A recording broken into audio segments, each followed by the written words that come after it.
of House District 74 and the chair of the House Study Committee on the Revitalization of the Atlanta State Farmers Market. And so we welcome you all this morning to the meeting. And this meeting is now called to order, and we will lead off with prayer by Dr. LaWanda Falana. Good morning, everybody. Good morning. Let us go to the throne. Father, I stretch my hand to thee, for there is no other that I know. We come this morning, Lord Jesus, just to say thank you. Thank you for a day that we never seen, but you saw your grace and mercy to share it with us.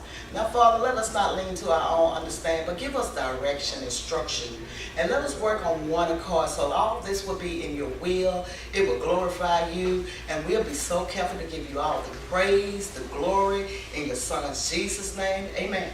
Amen. Thank you, Dr. Falana. You're welcome. All right, so at this time, I would ask the committee members who are present to introduce themselves, and then we will go back to the agenda. State Representative Scott Turner from the 21st House District in Cherokee County. Bonnie Wilson from Settlements Food Service, also representing Atlanta Voters Dealers Association. Don Barnett with Market Grocery Company. We've been on the market since '59. I guess I'm representing Market Grocery Company. All right, thank you all. We have some other members that will be joining us. I know one member will not be able to make it because conflicted with another study committee meeting, and that's Chairman McCall. All right, so first on the agenda, we have a packed agenda, so we'll try to run as close as possible, staying on time, and getting everyone out of here by 12. The first on the agenda is the Georgia Department of Audits and Accounts Performance Division, and we have Ms. Christy Ulrich, who is the Senior Analyst, and she's joined by Matt Taylor.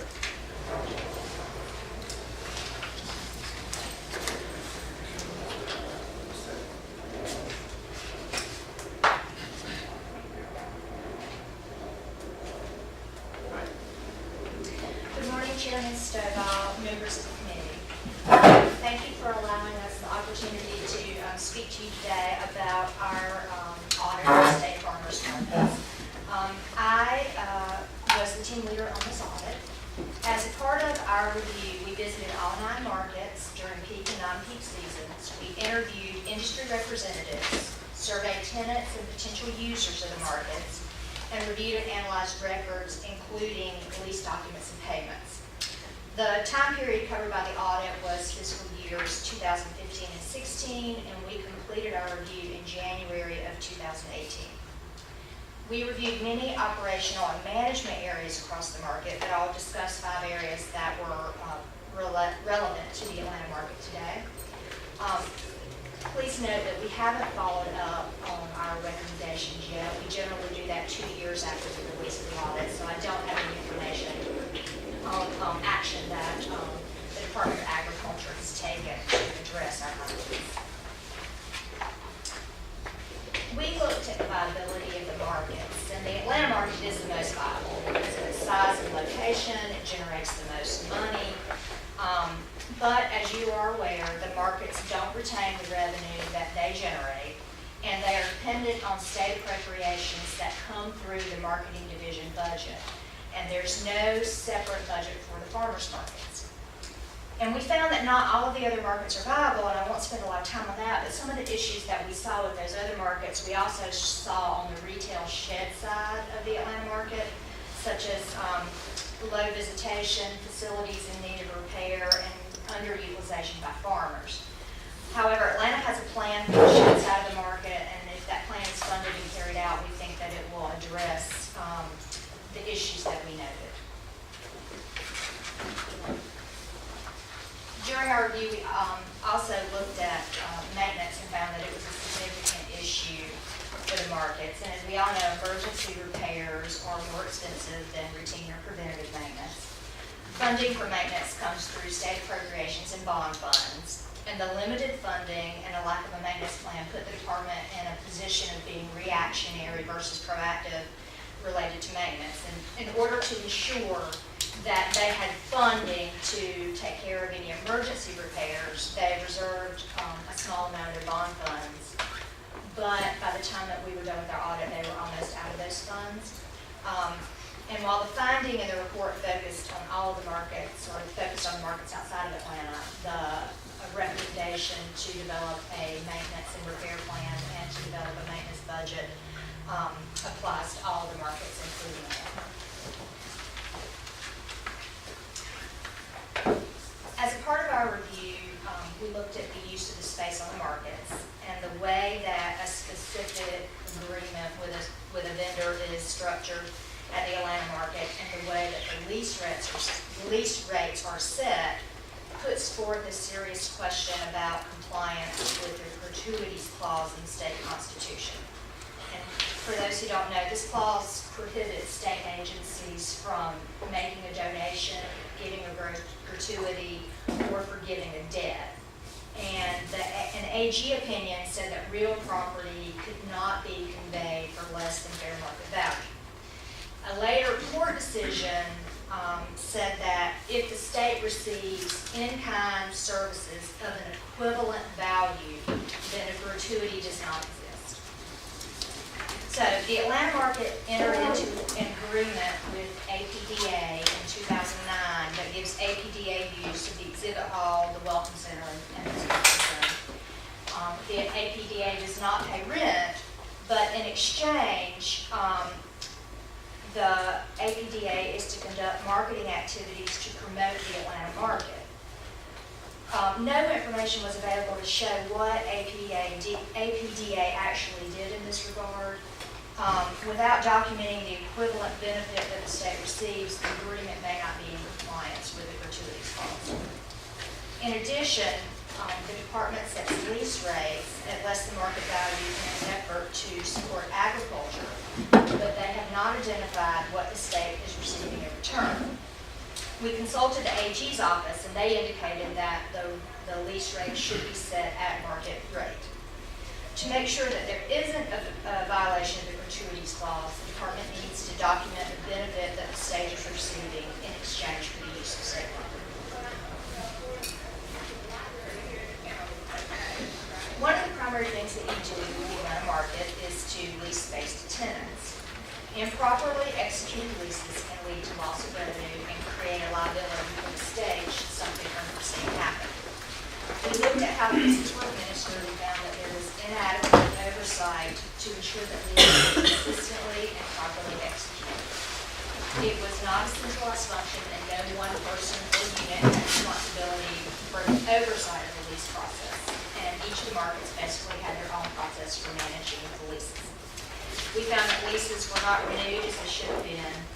They weren't signed by all parties before the start of the lease term. Liability insurance wasn't required even though it was part of the lease agreement. And the leases did not require security deposit. We also found a practice of not assessing late fees if the tenant didn't pay on time, and also not pursuing past due amounts.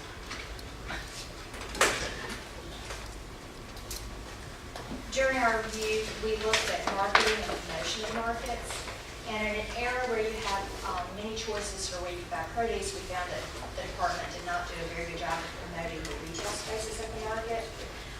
Some market managers do try to promote their markets, but they would benefit from assistance from GDA using resources that already are in place, such as GDA's website, the market bulletin, and the Georgia Golf Program. And to close out my presentation, this is a summary of our recommendations. We will be following up with the department and we'll just see what actions they've taken in implementing our recommendations. And I'll be happy to answer any questions that you may have. Thank you so much, Ms. Owens and Mr. Taylor, for the presentation. Committee members, did you all have any questions? No. Representative Turner? Okay. I did have a question. Sure. On this, going back to the maintenance, and I know that there's been a lot of issues with, because of the buildings being so old. Right. There. And was there any thought of placing, since the state, we have a Georgia Building Authority that oversees all the state buildings, was there any thought of processing something about maybe considering GBA taking kind of looking at the maintenance part of the farmer's market? That was not a recommendation that we made. We did talk to GBA, and they did offer to assist the department if the department wanted some assistance with that. So if the Department of Agriculture wanted to pursue that, then they're certainly welcome to do so. Okay. I didn't have any, that was one of the ones, I know that the maintenance was very huge with that. That was no more questions. All right, thank you. All right, I did want to recognize our agriculture commissioner, Commissioner Gary Black is here. We appreciate him being here. Do you have anything what you want to say? Yes, ma'am, I do. Okay. First of all, I'm grateful the Department of Audits is here, they have a job to do.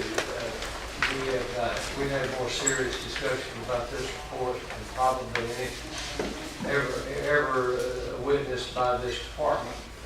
I will stand by every response that we gave during that audit. Now, we welcome recommendations, there are some good ones there. There are some recommendations that we're opinion about that. And I'll stand by them and happy to talk about it at any time, any member would like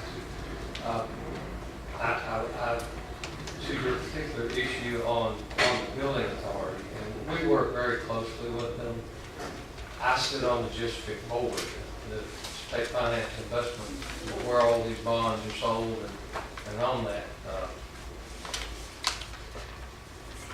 Because of that management is largely why this doggone building's 4 years late.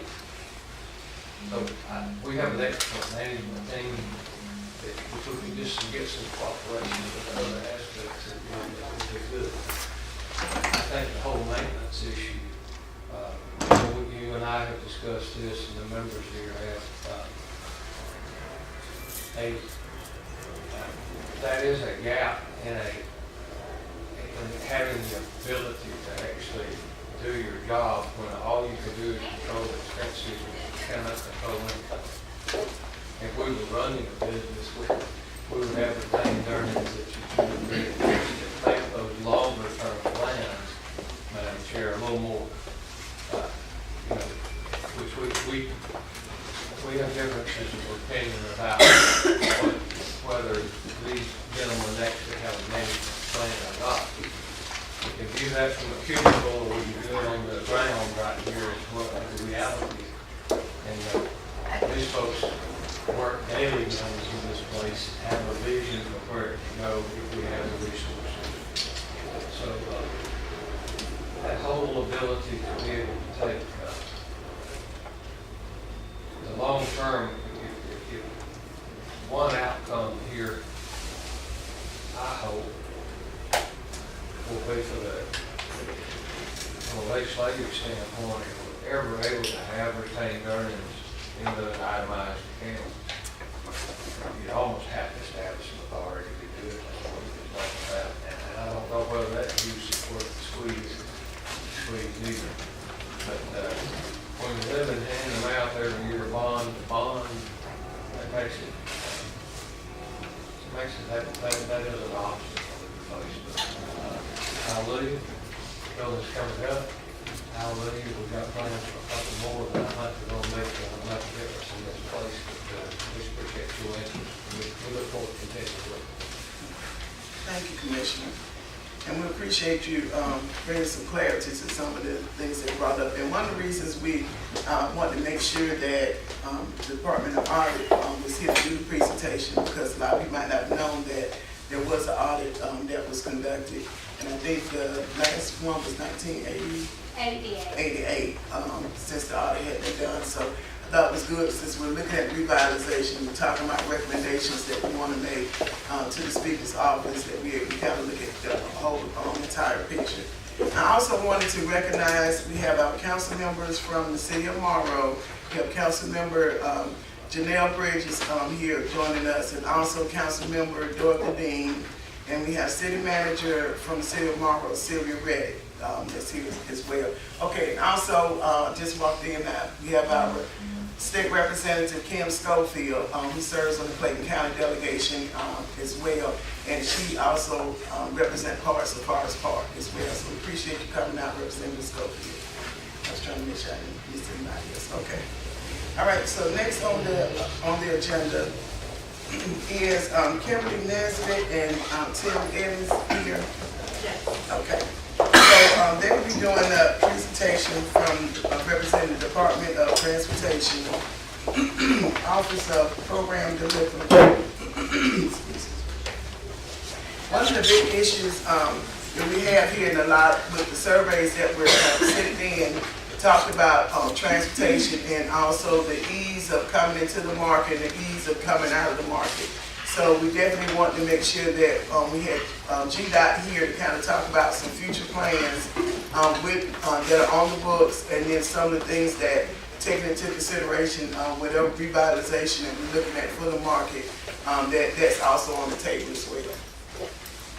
Mr. Tim Evans is the project manager for Georgia Department of Transportation. My name is Kimberly Nesbitt. I run the office. I'm the state program delivery administrator. And our consultant is Mr. Scott DeBoyd, and he's here for the technical questions of how this will affect the area in your business. So this project is a project of regional importance. It's for the congestion of I-75 for those traveling onto and off of 285 and the ramp for Forest Park. Currently, we are looking for additional funds to actually bring this project to construction.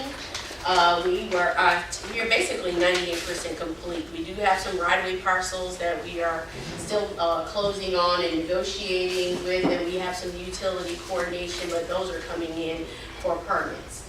So if you look at the presentation, to be very clear here, and Scott, step in if you need to correct me. This is Forest Park, and this is the current signalized intersection. What we're proposing to do is basically this will be reconfigured 2 lanes, which is the existing typical section for Forest Park. Now we will be improving this driveway and the driveway. I believe this is the only driveway they have.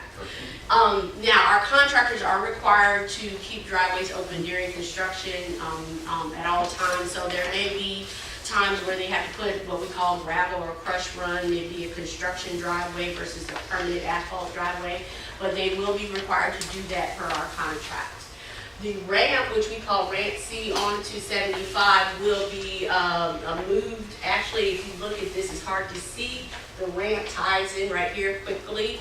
We're slightly moving that for a longer queue, and then we will come down, and that starts our braided ramp. We have the braided, what we call a ramp, which some people would see it as a tunnel, but actually it's the ability for people that are on 75 that are trying to get over to get to 285, and for the ramp to cross over. So if you go further down to here, Tim, if you move this down.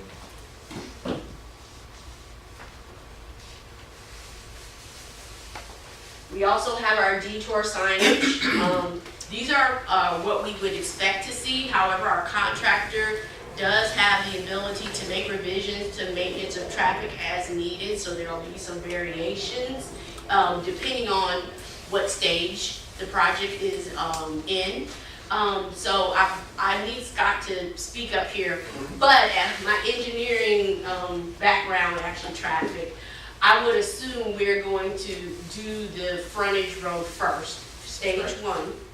And then when this is completed, we'll go over here because we'll be able to detour people over here. We'll then do the ramp meter and then start on the work for 75. Yeah, essentially the reason the frontage road is essentially moving the frontage road closer to the farmer's market to make room for that braided ramp. Braided ramp, the crossover ramps actually are in an area where there's actually some space, but not quite enough. So we have not only shifted the frontage roads but raised the grade slightly, so that driveway tie-in that Kim mentioned earlier is actually going to be a lot. It's pretty steep as it is today. It'll be a lot less steep. And I brought those profiles in because I knew y'all might want to see them, especially our concerns are delivery trucks. Some of them worry about the back end dragging if there's a dip in the driveway. So we have those for you to view. Could you go further north so they can see the rest of the final configuration? And so we're outside of the Forest Park property at this point, but we still want to show you what we're doing for the rest of the project. So we also have some work we're going to do, some reconfiguration for the driveway for Lake Mirror Road, and then the ramp for 285. The construction time frame for this type of project generally takes 2.5 to 3 years. And that is because we've got to do it under traffic. It is 75 and 285, one of the most congested areas in the southeast. And what we do first is we do the grading, and then utility companies would relocate first. The utility companies are not under our control. We do have timeframes and durations we give them and follow up, but they're doing this at their own cost because they're on the right of way by permit, per state law. We do that to save taxpayers money. So that would be the first thing that's going to happen. At that point, like you said, we'll do the frontage road first, stage 1, and then work on the ramp and then the main line to I-75, 285. This should not affect any business. If there are issues, we will have Tim Matthews is the main point of contact for the whole project, but we will have a construction project manager. We don't have that person assigned yet, but once we do, that person would be on site if there's any issues or concerns with the construction project. Right now, as it relates to funding, we are looking to find the additional 20+ million that we need to actually get a contract to a contractor in probably late spring of 2019. And if you have any questions about any particular parcel, we can put you in contact with the right-of-way acquisition manager about cost to cures for those particular parcels, and if there's any concerns as it relates to our design. I'd like to open it up for questions or concerns or follow-up for anyone in the audience. First of all, the way the study committee is set up, the questions come from the study committee members. Okay. And then if anyone from the audience wants to, when doing public comment, they might want to ask a question. Okay. Or after, they might want to talk with you as well. Okay. Are there any questions from any of the committee members? Representative Turner. Hello. Thank you for your presentation. You mentioned you're looking for 20 million to be put in place by spring of 2019? Yes, so what the total cost for this project, I think last one was $69 million. And Scott will tell you, we've actually had him back in procurement for additional scope because there was a MASH compliance. Don't worry about that, it's engineering speak, you don't have to learn what it is. But it's a federal compliance that we had to adhere to that does require some additional design. You wouldn't notice it, it's for the walls and the shoring. But when we redid the cost estimate and with the uptick in, so just to let you know, cost for construction everywhere is going up. Steel, concrete, everything. So what we anticipated we were going to pay for a lot of our projects, we have busted the budget. And so we're looking at our program in totality, and what projects we definitely are trying to prioritize. This is a priority. So we're in the process of trying to account for that extra $20 million. Has that 20 million been appropriated? No, it has not. The 60 million or 60-ish million has been appropriated. The additional 20 is not, but we have our Office of Planning, our state planner, Jay Roberts, they are working with ARC, Atlanta Regional Commission, and the department to shore up the additional money that's required for the project.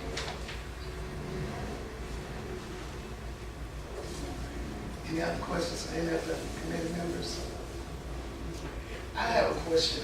I'm kind of directional challenged. So this map is coming, if you're headed north, that's what it is. So if I'm coming up the ramp here, was there any talk of construction if I was heading south and getting off at Frontage Road. Okay. And wrapping around and then when you coming across the bridge, it's very hectic. I actually designed that sign. So that sign y'all see that looks like a total circle, I actually did the specs for that about 10 years ago in traffic ops. Actually, these projects, when they were originally programmed, both northbound and southbound were one project. And due to staging and issues with other projects, like the 85, managed lanes, That kind of went. yeah, it got split. So we divided up the projects. We actually initially did the interchange modification report showing them divided, and then got the projects program to split it. We actually have in our program this project to be advertised for consultant services. So what you're talking about coming this way, this ramp meter, this ramp loop and everything, that would be under that project. And to be honest with you, you would not want both of these projects sides of this interchange under construction at the same time. It would be a logistical nightmare.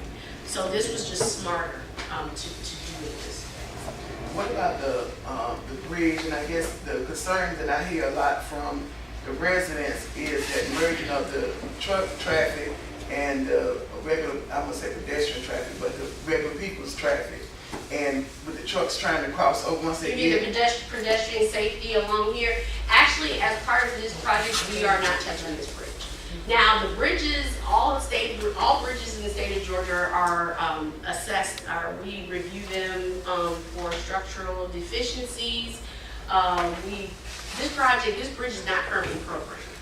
So structurally, it's considered a good bridge. Pedestrian, so if it's ever, like pedestrian accommodation, sidewalks, paths up here, that would be done under a bridge project whenever it was programmed. I guess when I was saying pedestrian, I was just talking about regular people driving. Oh, so cars, no, we're not gonna, no, there's no separation of cars and trucks on this one, and that would be a truck lane.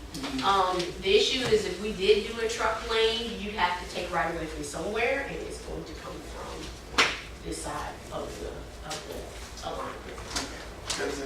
So do you have to take property or acquire property from the Department of Ag for this?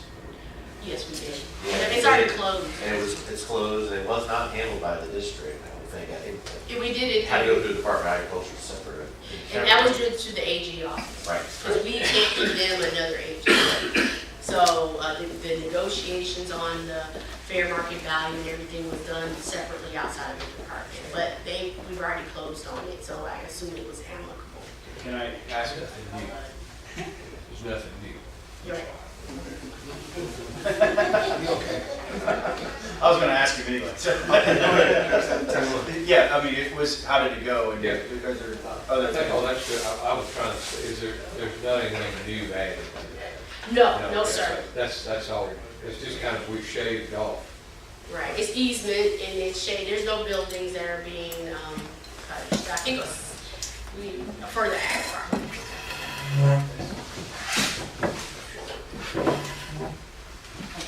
Thank you very much. Thank you. Appreciate that, and I know I have a couple more questions once I look at the slide again because of my challenges I have with making sure I understand how the traffic was gonna flow. Okay, we can leave a copy if you want to provide it to our committee people here. If you have any questions about the design, Tim would be the contact. Him and Scott will answer any additional questions you might think of. Okay, thank you, we appreciate that. We were just joined by one of our other committee members, Chairwoman Penny Houston. Houston, I'll just get it wrong. Houston. Would you like to introduce yourself and tell where you're from? I'm Penny Houston from Nashville, Georgia. I'm sorry I was so late getting here, but there was a little traffic and a few movies I ran into. But I'm glad that to be here, and thank y'all, and thank the Madam Chairman for taking the time to do this project. All right, next on the agenda, we have Beth Bailey with the Clayton County Convention and Business Bureau. She's the Director of Sales and Promotions, so we would ask her to come forward. Hello, thank you for being invited to be a part of this. I would like to take a moment and introduce our Executive Director, Fender Turner, and our Director of Retail Operations, Julie Bustamante, who are also from our organization. So the Clayton County Convention and Visitors Bureau, we have a long-standing history with the Atlanta State Farmers Market. Not only do we continue to promote it and have promoted it since we've been in existence, we also took a vested interest in being here on site at the market for several years. So back in 2004, at the time our executive director was at a meeting and someone said, oh, well, let's meet at the little meeting room at the Welcome Center.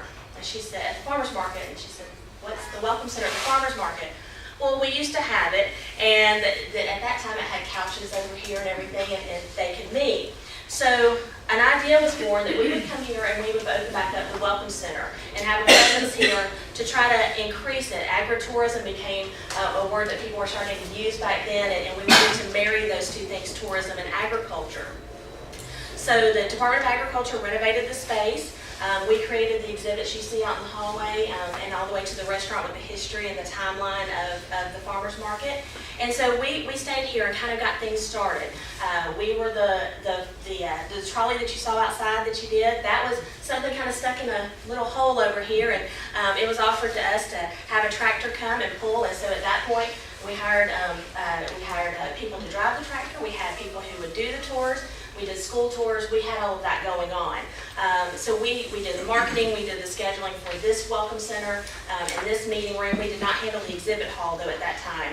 The wonderful thing about it was a great partnership for both. Agriculture did the renovations, but once we were here, the Convention and Visitors Bureau took on all of the costs related to it. So there was at no cost to the Department of Agriculture for us to be here. So in 2007, our direction changed just a little bit, and we realized that having someone here was really not, we were getting so many more questions about agriculture and not so much about tourism. Number one question was, how does this work?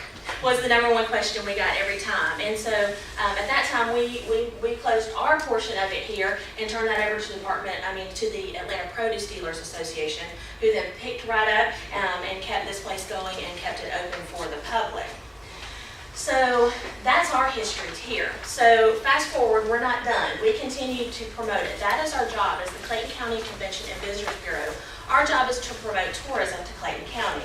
That includes event facilities, attractions, hotels, everything you can imagine to get people here to spend their money, and like I like to say, and then go home. So our Clayton County tourism, just to give you a little bit of an idea, the economic impact for Clayton County tourism this last year was $1.44 billion. A lot of money for tourism. Now keep in mind that is all of Clayton County, which does include the airport. We have over 34,000 people employed in Clayton County as a result of tourism.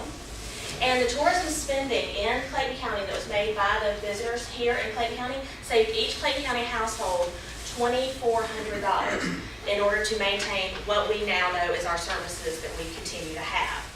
So all that to be said, tourism is here. Tourism is in Clayton County. We have visitors. So there is a built-in audience already for anything and everything that we're going to do at this farmer's market. So Representative Stovall, when I talked to her briefly about this once before, she asked me to come speak. She said that we could do as tourism do a wish list. So that's what we decided to do. We wanted to tell you from our experience. Now, I will say this, I was also the person that was here at the farmer's market back in those days, so I'm not just talking about someone else telling me something. I was the person here hearing these, serving on the produce dealers board, knowing what was lacking and what people were asking for and what people were not so happy about. So here's our wish list. And some of this was brought up at the last meeting, and some of it's been mentioned today. But we would like a separate entry to the market for those individual travelers and visitors to the market. People are very intimidated by the entryway. We know this. You know, you walk on, there's lanes coming in, lanes coming out. You've got one way in front of the restaurant here.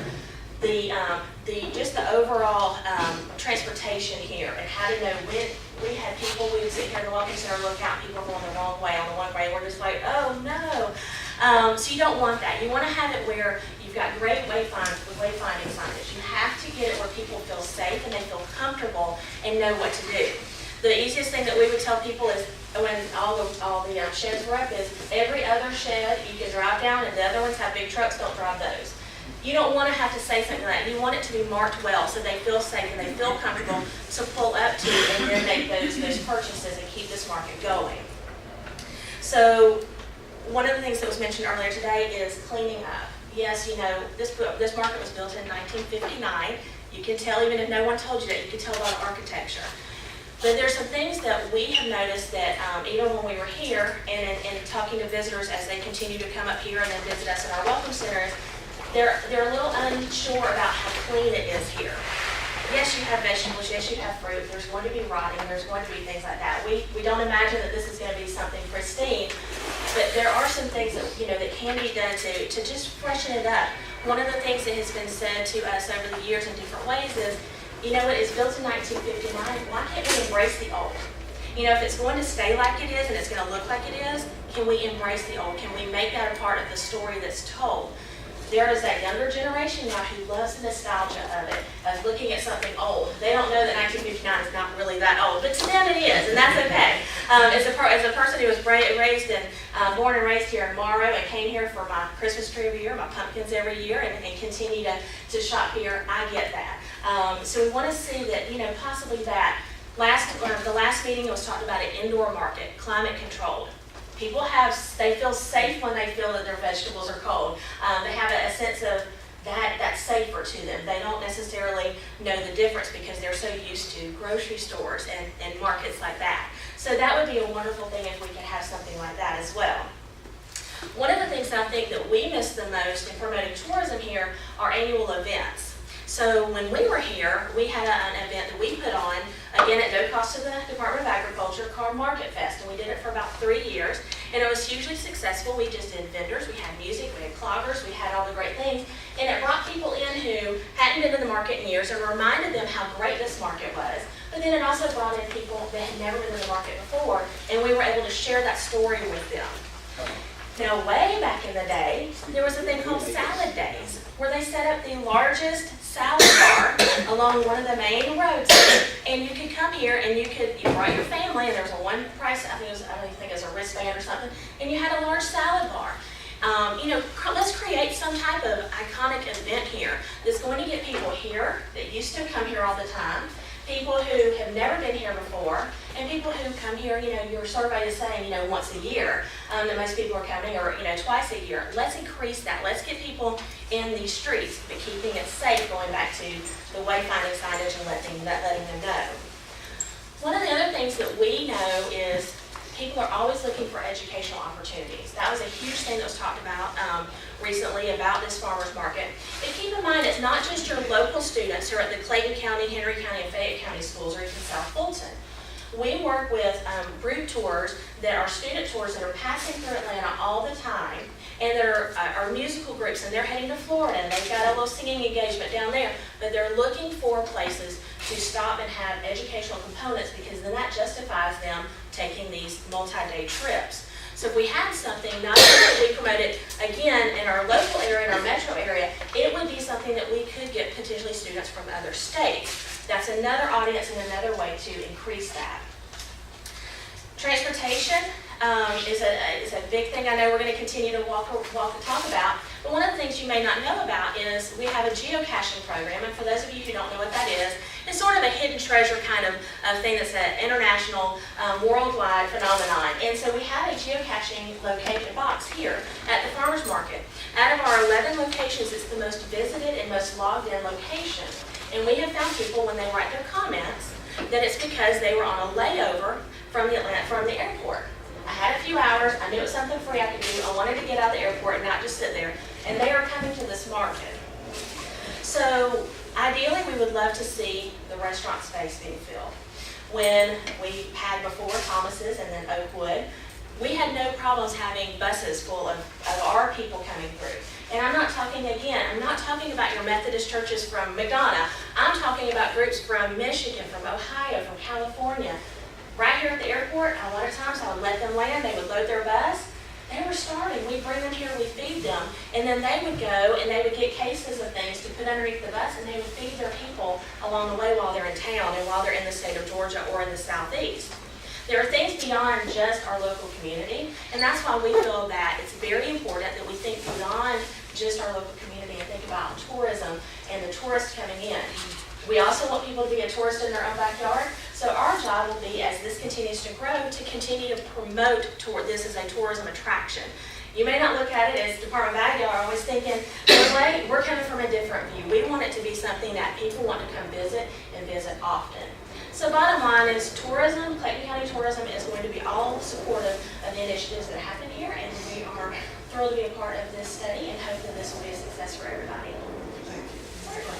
Are there any questions from any other committees, Representative Turner? I'm a kind of an economics nerd. You mentioned the $1.14 billion impact tourism has in Clayton County. How much of that is from the airport? We do not know that, and Tracy's going to be your next speaker too. She's with the Department of State Department of Tourism. I do not have that number. It is not split out that way, unfortunately. Our numbers come from GDCD as well as the U.S. Travel Association, and they are not able to drill that down. So what is the direct number, the direct economic impact number? The direct economic impact, which is from visitor spending, is going to be the $1.44 billion. So that's a multiplied number from some other number. Correct. So what is the multiplier? No, that I do not know. That is when it gets down to us and they're servicing 159 counties, they unfortunately don't give us, they don't provide us with all the formulas, unfortunately. However, I believe Tracy can speak to that when it's either her turn or if you want her to answer that now, however you want, Representative. I'll wait. Okay. I'll wait. Yeah, because that's just I don't want to bog you down the weeds on something else. But I did have a question about the events that you guys used to have. How long ago was that? Well, we were here from 2004 to 2007, and so that was during those years. So why did it end? Well, because we left the market, and that was not something, I guess, that anyone here wanted to pick up and carry that torch. Thank you. Any other questions? Yes. Why the restaurant closed? I'm not sure. I'm not sure from what I understand, Oakwood, the last restaurant, they also owned a location in Dalton. And from what I understand, they just were not able to maintain both. Is that correct? Is that how y'all understand it? Commissioner That's Black, what we heard, yes. That's what I understand, yes. did you want to add anything, Commissioner Black? Yes, ma'am. Okay. Yeah, we'll be happy to work with the Clayton County folks. We'd love for you to come see us and tell us these things. We're not sure we can. Anyway, we're open to those kind of discussions. But here's one of the things from a restaurant thing I want everybody to know. How many recruits have you had in here? We've seen lots of folks in through. We've seen lots of folks. We have bond resources ready to renovate the kitchen when a prospect is willing to come. But a prospect must come and must see if the government can't make a restaurant come. And it's a free market decision. We would love to see that too. I wish it was there today.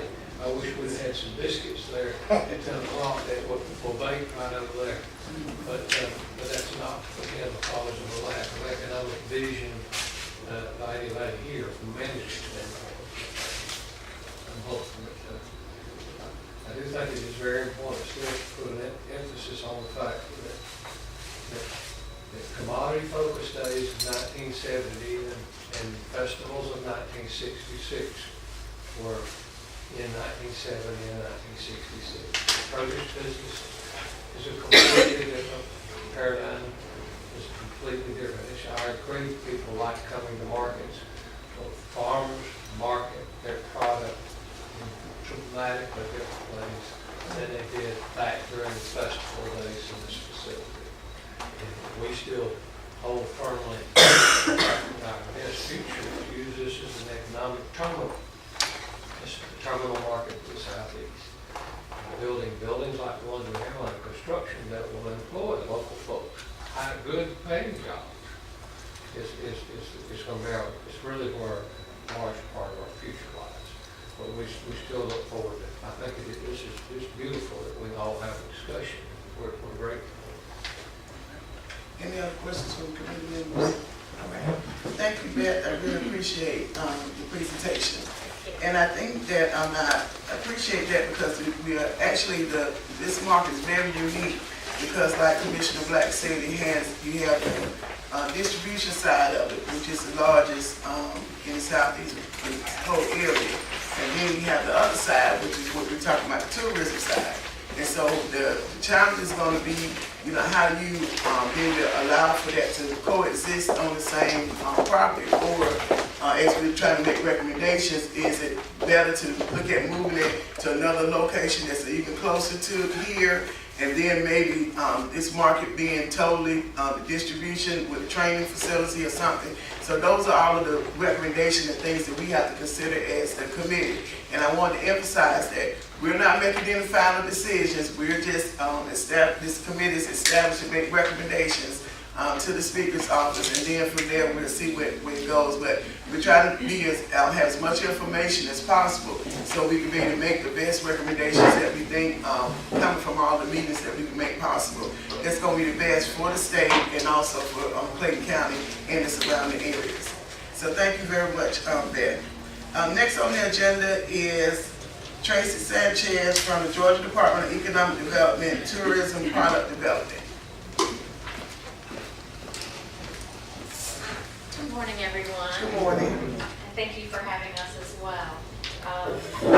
As Representative said, my name is Tracy Sanchez. I'm standing in for our director, Kevin Langston, who's in China this week. But we are all in the Tourism Product Development Division. We had a powwow about coming to this meeting and what we might offer and what we might share. And when they learned that I grew up in East Point, and my granddaddy said, we gotta go get some watermelons, and my grandmother said, we gotta go buy the JCPenney, we were in Forest Park a lot. So I grew up coming over here, and we loaded up the station wagon and brought the whole family, my whole upbringing.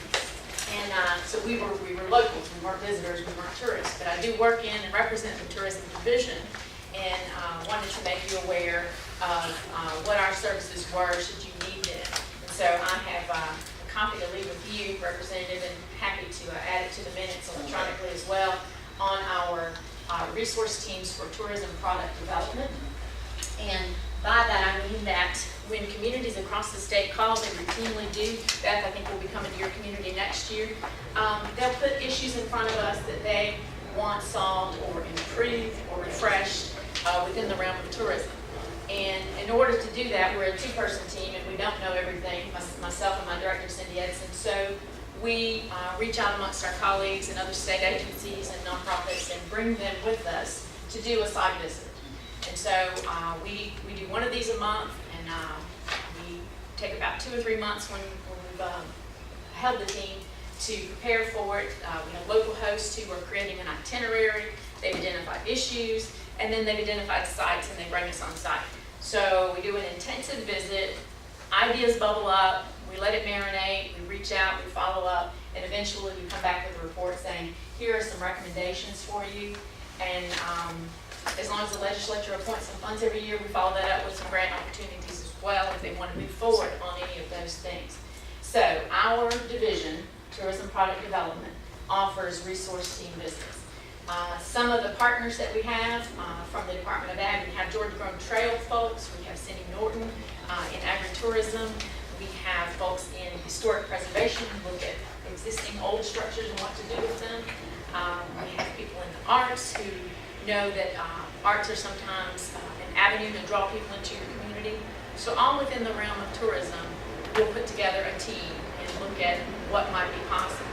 So we don't have any recommendations today for what might go on here. Certainly we've been thinking like Beth asked in terms of what has gone on, what has happened in the past, what might help this facility if we want visitation here, and the team services that we offer would be what we would help you with, and that would probably be in 2019 if you were to choose to go in that direction.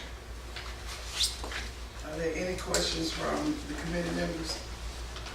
Representative Turner. Follow up, the same question I had before. Do you know the multiplier number for the economic impact? I do not. I know the overall number for the state, and I can get you the number because we hired a director of research 2 weeks ago. Okay. So she's in place. That position has been vacant for 2 years, but she will certainly know how to dive deeper into the data. I would love that. Okay. If you just email it to my state house account, that would be fantastic. Yes. Thank you. And could you share with the audience what is the number for the state tourism? Yes, last year's impact was $63.1 billion in tourism revenue, also $3.1 in sales tax revenue, and close to 240,000 jobs in the. Do you count the airport in as tourism? I don't know specifically. I think that. I didn't know if that would be counted as. I would imagine so. I mean, this is a statewide snapshot. It's got to be in there. But we can certainly see if we can break the numbers out, isolating the airport in this conversation. And I appreciate it, Tracy. We got a chance to attend the Governor's Tourism Conference last week, I think it was, and so we got a chance to talk a little bit more, as well as with Beth, about the project here at the Farmers Market, and even how the State Department of Tourism can play a better role and a major role. We're looking at, like we said, some of the options that we want to be able to present to make sure that this area is really being able to maximize even more on tourism. Right. And some of the other thoughts that we had in terms of the personnel that we would bring if you chose to have a team. I personally used to sit on the board of the Community Farmers Market, which is a different animal altogether, as you said, Commissioner Black, a different style of marketing your produce in your community at your front door with arts and crafts and music and all local touch. And so there are a number of perspectives on the industry as a whole that we would go out and ask to join the team so that we could get, much like this conversation today, a good sampling of view to see if any of it really worked or resonated for the endeavor here. All right, thank you. I appreciate it, Tracy, so very much. All right, next on the agenda has Charlie got me yet? Okay, I think we're a little ahead of time, which is good. All right, how about Mr. James? Okay. Well, what we'll do now is, and now once they get here, I told them a certain time, so we're running good with time. So at this time, I will go ahead and share the survey results and overview. So we're going to skip down to the survey results. So since we started the revitalization project with the study committee, we created a survey to kind of get a sampling of what the community thoughts are as far as what they would like to see here at the farmers market. And so far, as of yesterday, we had about 360 responses that were online. And some people did some papering at some of the cities that actually emailed it to us to be able to do that. And so I wanted to kind of share that with the committee members and with the audience and some of those responses. And I wasn't able to capture all the responses. We did have a space on there for them to actually type in what they would like for responses. So I kind of tried to do a sampling of it to make sure we captured everything. So.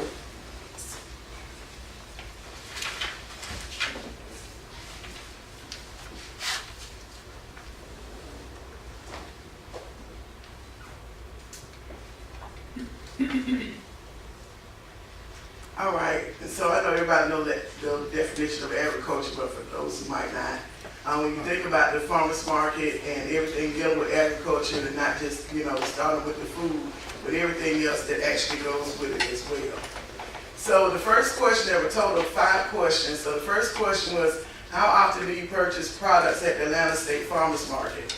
And this particular graph shows at least once a week, so you kind of see there are not that many people that are actually, according to the survey, that are coming very often. Then you have once a month, twice or more a month, and then once or more a year, you had about 60%. And this kind of breaks it down. At least once a week was 26, once a month 59, twice or more 29, and then more people only came once or more a year.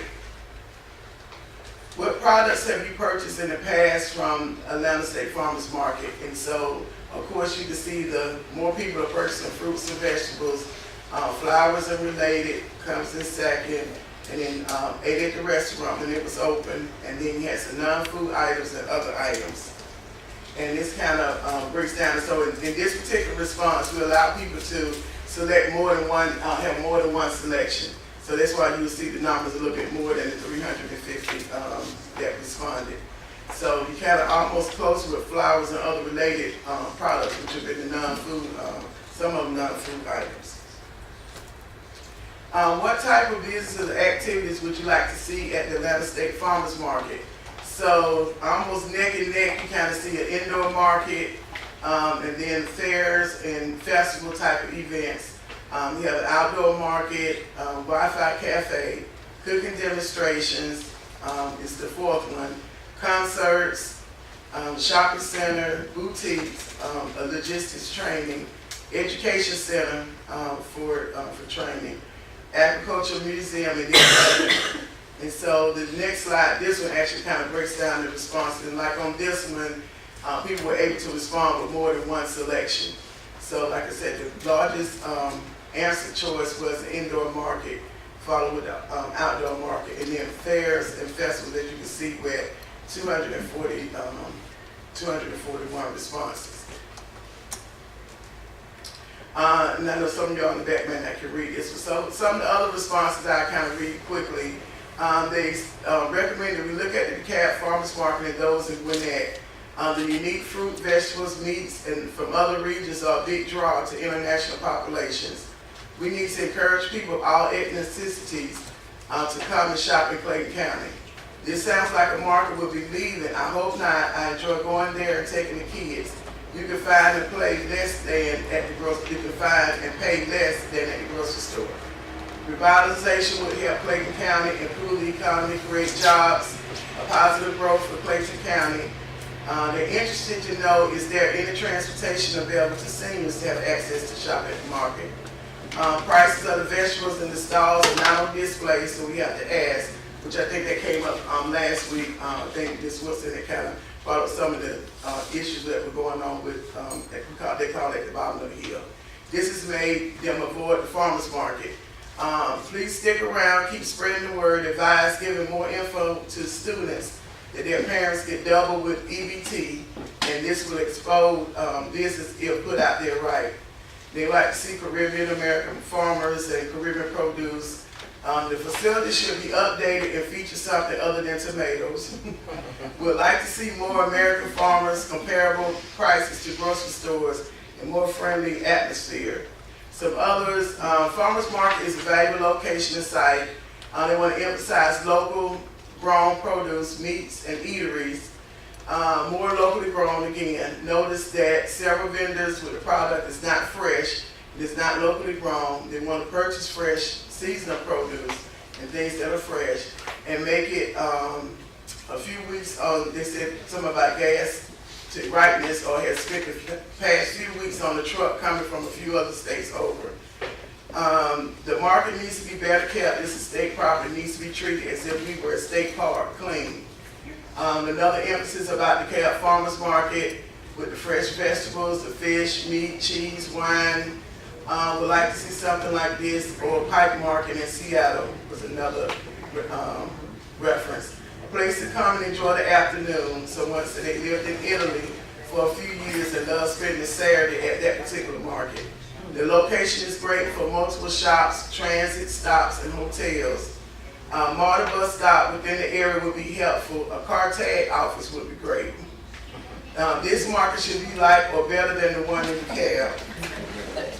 I don't like the setup of the market. I would like to see the vendors put the produce on the tables where the customer can walk and compare prices rather than driving through with their car.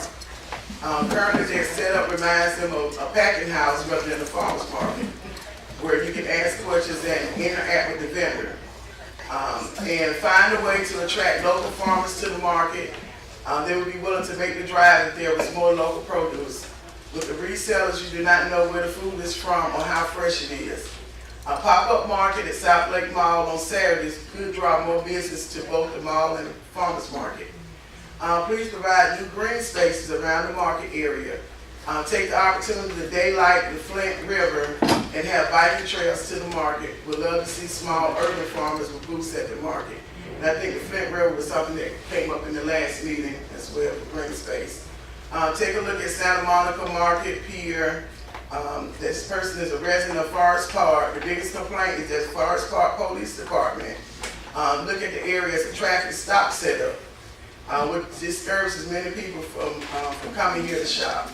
A farmers market located in Metro Atlanta means residents have access to fresh, healthy food priced reasonably.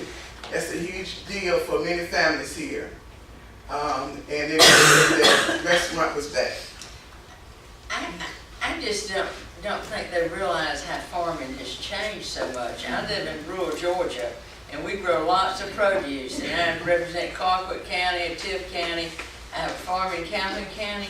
You're not gonna find a farmer to drive up here in this traffic with a load of turnips. Now you might find, they move them on transfer trucks now. It's not, you don't have small farmers. So y'all might have a lot of small farmers in Clayton County, but in Berrien and Cook and Calhoun and all the down in South Georgia, it's big business now. I don't know how many small farmers y'all have, but they said more farmers that complain. Things they don't just grow a few little stuff and come over here. It's too expensive. Now, I don't know how many farmers y'all have that would come here, but I don't think Not none that I can think of. I can't think of one person in South Georgia that would drive up here in this traffic, but to sell Put out a box of onions. a box of onions. Right. And I think that's, and I'm glad you And brought I mean, that up. it's just, I hate to say it, I wish it was back like it was, but it's not. Right. And I think that's one of the very important things that we're doing with having a study committee. Because you're right, you know, some people might not realize that that whole industry, like Commissioner Black, has changed. And I know that now with the whole community gardening, it's now, really big, has grown. So there might be another area that when we're talking about recommendations, being able to say, okay, kind of getting away from, believing that the farmer, a small farmer, like you said, they're gonna come and drive all the way here through traffic, and then you're talking about the time and money that they're gonna have to spend out, and not knowing that they're gonna be able to sell those particular products, that it might be another focus that we might need to look at with community, promote more community gardens or something like that. So I don't know, but I appreciate you And bringing one that. thing too, y'all are sitting on a gold mine right here economically for Clayton County. I mean, this could be the largest farm terminal in the southeast, because we've got the ports coming in here, Right. and you talk about a lot of jobs. If you want jobs and bringing money into Clayton County, and people spending it, you've got a gold mine right here. Yeah, there's a lot of, it seems to I me. mean, if you want a farmer's market where we have that, but farmers, there's no farmer, who's gonna bring it? They say fresh produce. Well, you know, if you loaded up some tomatoes, if you can find tomatoes, you can bring a box of tomatoes up from Sam Watson's farm in Moultrie. By the time they got up here, and they wouldn't be fresh anymore. I live 4.5 hours from here, and I'm driving an air-conditioned car, and I know when you put tomatoes on the back of a truck, that they ripe a little bit faster, because they're right in the back seat of my car.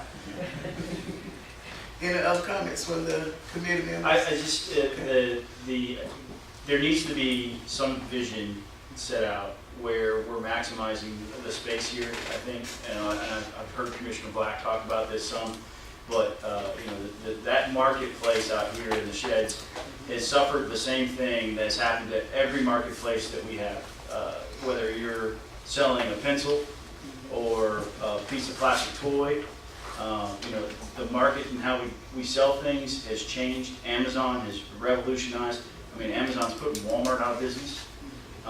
So to have a gigantic space like this dedicated to a 1950s era model for marketing stuff is probably a backwards looking vision. There needs to be, I understand the public comment, but that's just not, a lot of those comments were not based in the current reality of how we sell product, how we move things to market.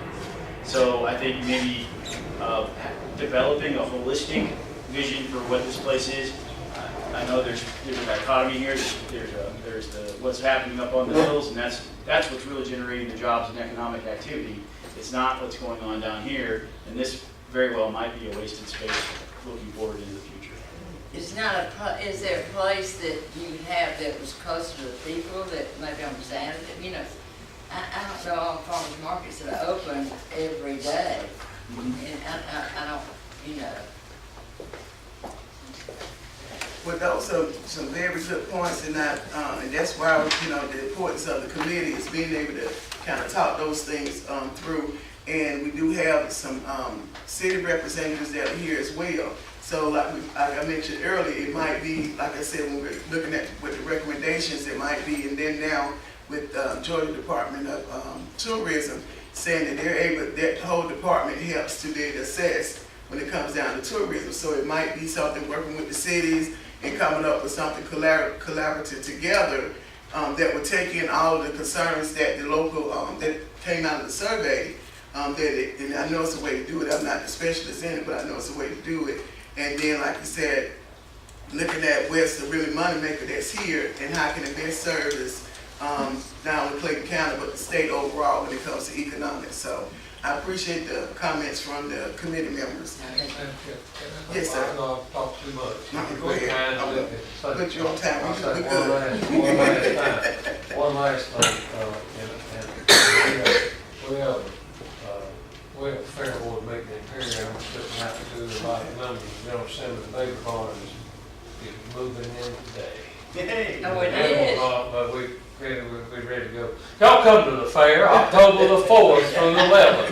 They might You need not a know ticket, about, let me tell know. them about the baby barn. And the baby barn, we're gonna birth live animals every day, live dairy cattle every day, for the public to see. Some people may not want to see that, but I promise you, if you've never experienced it, come.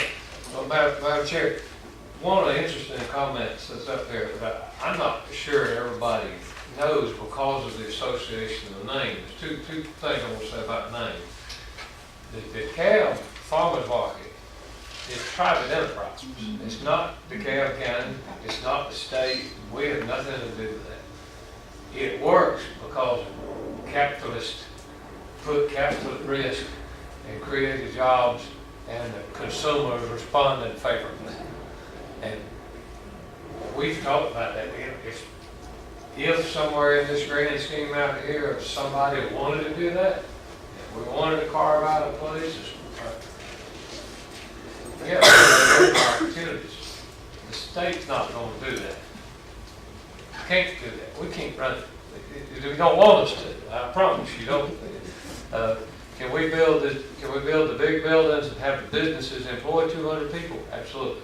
And then they pay rent, and then that bond's paid back to you and I as a taxpayer, and then there's a bigger market for producers in the state of Georgia? Absolutely.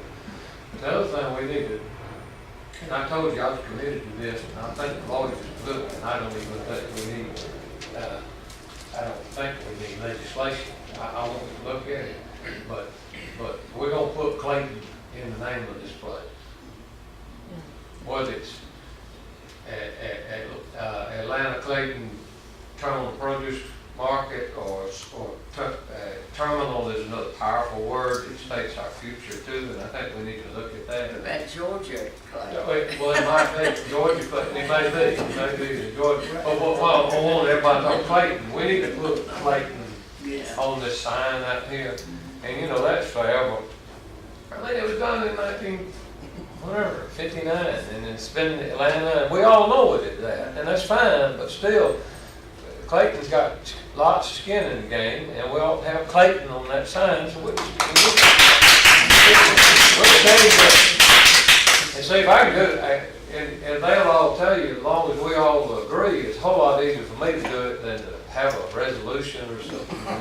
But it might be we don't want to push, get ahead of the game, because that might be something ultimately the committee wants to say, but I want you to know that we've already, I love to see that. We won't get y'all's committee to name it. No, and I appreciate that, Commissioner Black, because actually, one of the senators actually said, Representative, when you go, I want you to make sure this one of the recommendations is that we change that name. This is not Atlanta, this is Clayton County. So we're definitely on the same page, Commissioner Black, with that, because we think that will bring a lot more publicity for our county, knowing that the state farmers market sits here and not everybody trying to find it in Atlanta. No bad shade on Atlanta, but we are Clayton County. All right, thank you. All right, so next on the agenda, we have public-private partnerships going to be discussed by Charlie Five Ash, who's the Managing Director of Lee and Associates.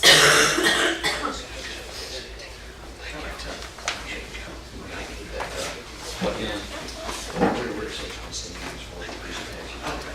Well, you know, what you gotta do, you need to move the slides so that you can stay there. Good understanding from folks. Yeah, by way of introduction, while Representative Stovall is putting my quick PowerPoint in place, my name is Charlie Fiveash.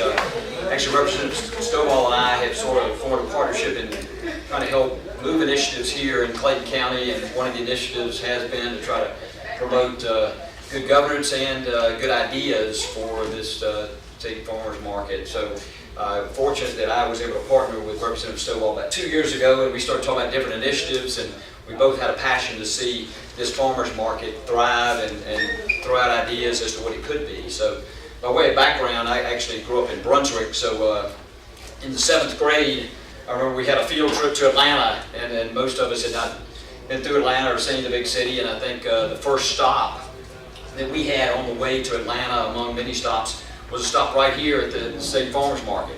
So we came here and actually had lunch and got to tour the market, so got a bird's eye view initially of what the market was and what it was. That was back in the 1970s. So I think we're trying to get this set up. But my perspective in presenting today and fielding a few questions is more from the private sector and having the business aspect as to what this entity could be and what the market could be. So having been somebody that's since 7th grade come back many times and had lunch here on the premises, we started looking and seeing sort of how the administrative building in particular had started to go through its demise. So we know that the enterprises on the Hill were doing fantastic, and actually had the chance to sit down with Commissioner Urban, predecessor to the current Commissioner of Agriculture, and he said, hey, this state farmers market is actually thriving, doing well, and the reason it was doing well is because the revenues from a business standpoint were going quite well there with the produce and the produce dealers there on the Hill. But we've seen over that last 10 years sort of what's happened to the administrative building, and I guess it's still in question and up for discussion as to how things will go here on this side of the market. So again, my ideas are more to what are some of those ideas, and that's where I appreciate Representative Stovall and her input and the partnership that we have put together in terms of making this an idea session and being able to put ideas both from the public and the private perspective. So very much appreciate the work the committee's done here and the commitment you guys have made here. So again, further background, I'm a commercial real estate agent, and I've done a lot of work in Clayton County, done a lot of work in the air cargo field and in that space. So we have seen the way that air cargo has thrived around this state farmers market, and seen the potential. And that was one of the reasons for sitting down initially with Commissioner Urban, was to try to find out, hey, what is the potential here to try to integrate. That was 8 years ago. Yeah, so I guess that. It was 8 years ago. Yeah. Things have changed in 8 years. That's exactly right. That's my point. Is that we've seen some changes, and we've seen some stability, and the fact that the market's been here since the 1950s. Again, this is a concept of putting ideas on the table. So some of the ideas that I had come up with, especially as it relates to the logistics business and the air cargo that thrives here in this area, is how can we integrate this great asset here and integrate business and ideas from the private sector into. I'm a big believer, and I think this is a trend we're seeing today in public-private partnerships. I think the private enterprise is starting to embrace the concept that the government can be an ally, and on the flip side, that the government is seeing the ways that the business can integrate. So from just a couple of the ideas you can see up here, and just to highlight a few, but again, we've got a history center. In fact, some of the Sutherland history is here, and so just ag in particular. We don't have enough of, especially with the influence of urban ag, we need some more emphasis on the importance of Georgia's #1 industry, agribusiness, and how can we integrate that into the Metro Atlanta area. And we've even got gubernatorial candidates that's kind of running on this concept of we've got two Georgias. We've been fighting that two Georgias concept for far too long. So try to integrate the state. I'm a big believer in bringing people together rather than trying to divide them. So and agribusiness will continue to be the number one industry in the state of Georgia, and no matter who's elected and who serves, whether it be locally or oversees the state as its CEO, but that'll be an initiative and a driver. And so it's all about potential, right? I mean, we're here to talk about what's the potential of this facility, what can this building, what can this large footprint actually become. So I'm grateful for input, ideas, and any questions, but if we'll flip to the next slide. So some of the companies that are actually this close and involved in ag, or actually would be ideal partnerships to come in and put their stamp, have an influence here. So some of these names may be familiar to you. Obviously, the name Kroger, many people don't realize that Kroger has a huge footprint here with a 700,000 square foot facility here in Forest Park. So they would be an ideal partner to go to. In fact, Representative Stovall and I have already had some initial contact with Kroger, and until we kind of figure out what the market wants to be, they would be one of the initial go-tos. Americold Logistics is actually now today an Atlanta-based firm. It is actually the largest cold storage provider in the country now. They have acquired a number of other companies, and based right here in Atlanta, and I've had a chance to talk to them about some of the initiatives, about them partnering with the state to see what this farmers market can become. And of course, with the airport being this close as well, how do we enhance and further unite? And that's what I think we're here to do, is try to kind of unite the players here, both on the private and the public sector. And so clearly, Representative Stovall has had tremendous influence over trying to integrate the airport and how it can work together with this region and with the farmers market. So Nordic is another cold storage facility that's nationwide. And again, these are people that are, one, they're looking for labor, and our ideas are that this could be an epicenter for labor as it relates to ag logistics. And that was one of my ideas on the previous slide, and that we're trying to enhance what Clayton County has in terms of ideas and facilities to facilitate leading people into an exciting industry that logistics has become. And I clearly think that this could be an ideal center and almost an epicenter for driving jobs into that ag logistics sector. So I could see this being somewhat of an epicenter, kind of connecting the metro area to the rest of the state as it relates to agriculture and its influence. And again, urban ag is another thing. It's exciting to see how ag is sort of integrated into the metro area. And this, again, could be a focal point and a location that would drive that interest and ideas into how we push our younger people.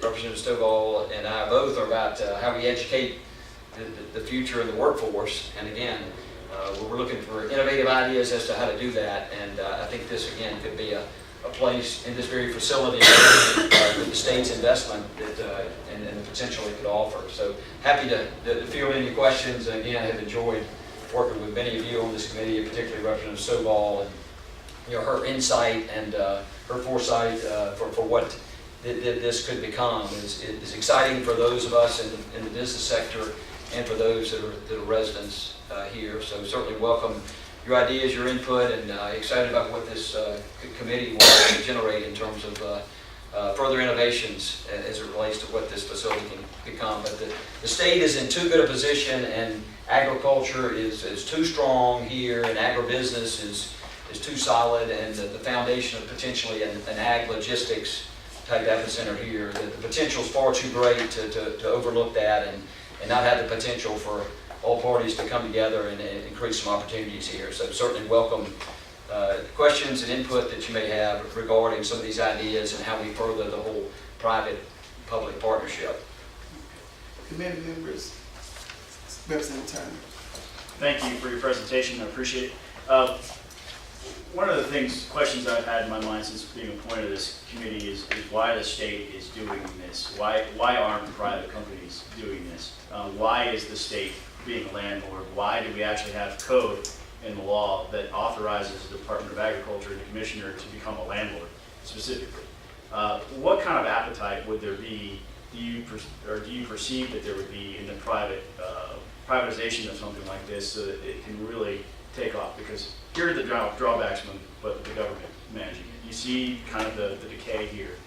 We're in session 40 days a year. We are 17 layers removed from the ground level here on how the dollars are spent that we appropriate. We have an agriculture commissioner who is fighting crisis after crisis, like salmonella outbreaks or the avian influenza that could just spring down on our state at any moment. And so we have tasked him with some really important things. Why are we not taking this off his plate and allowing the market to actually do its thing? Great idea. The only subjective idea there is if we get to keep Paul as the general manager. So, but I think you would have, in a standard RFP, you would have many that would come forward that would have an interest in being able to drive and operate this facility. And I think that would open up a wealth of ideas and could also generate and further expand upon some of the concepts here. So it's actually not something that we had actually talked about. You know, I never want to step on anybody's toes, especially Commissioner Black, as it relates to something that might be near and dear to him. But certainly appreciate it. The question, let me ask you this, would there be an appetite in the private marketplace? Yeah, the answer, absolutely. Yeah, so I would think that... Who are you thinking of? Well, I think there are a number of private operators that would look at that are looking for investment opportunities. The amount of capital that's out there, that would have an interest in a facility like this and see it as a business enterprise and be able to oversee it. That would be a list of 24 potential applicants that would look at an RFP if something like that were to come out. It's a great question. Can I ask you a question? Are the people in Clayton County, are they more interested in getting good jobs for people in Clayton County or bringing tourism in? What do y'all want most? I would say both. Both bring jobs. Yeah, and I guess, I don't know if the question that you're asking is if it was a focus here at the farmer's market, and which one would probably move the fastest, that would have probably the most advantageous when it comes to us as the state elected officials and other officials. And if it looks like it's moving towards that, the distribution part is towards that, then I would say, then, you know, I'm only speaking just for probably I can represent my district, is saying, yes, we would like to have more high paying jobs so that we can be able to increase the income that's coming here, to be able to have more expendable income so we can bring better restaurants, better quality of everything. But also at the same time, knowing that tourism also brings in jobs and also brings in economy to the local area as well. So that's kind of... But which one can you depend on most? Well, Madam Chair, Yes. I would like to address that. Okay, go ahead. It goes back to a nerdy question I asked earlier about the multiplier effect of economic impact. Different industries have a different impact. Our movie industry claims a $3.50 return on investment. So that's a 3.5 multiplier. We know how much we get because of the tax credit that we give out for that industry. So we say there's $9 billion of economic impact based upon a multiplier. That multiplier for the tourism might be some number, that's why I asked what it is.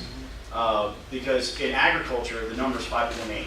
It's the largest number I've ever heard for a multiplier. This was a number that was given to us 2 weeks ago at the Agriculture Issue Summit for the Joint House and Senate Committee we had in Perry.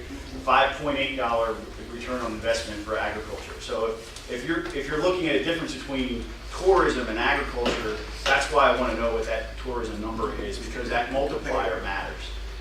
And then you can actually have some real numbers around which would be most beneficial to this community, high-paying jobs in the agriculture community that are doing what they're doing up here on the Hill, or what it actually is. If you roll the dice and have a great tourism center here that's just generating a lot of activity that way, you can have something to measure apples to apples. So that's why that number is really important, I think, for work of this committee. And I appreciate that question. That's a good question. I did not being put on the spot. And I didn't know if Representative Schofield, if you had anything that you wanted to add to the question that the Chairwoman Houston asked as far as with Clayton County. And like I said, we also have some other Clayton County officials here. So did you have anything that you wanted to add? Yeah, thank you.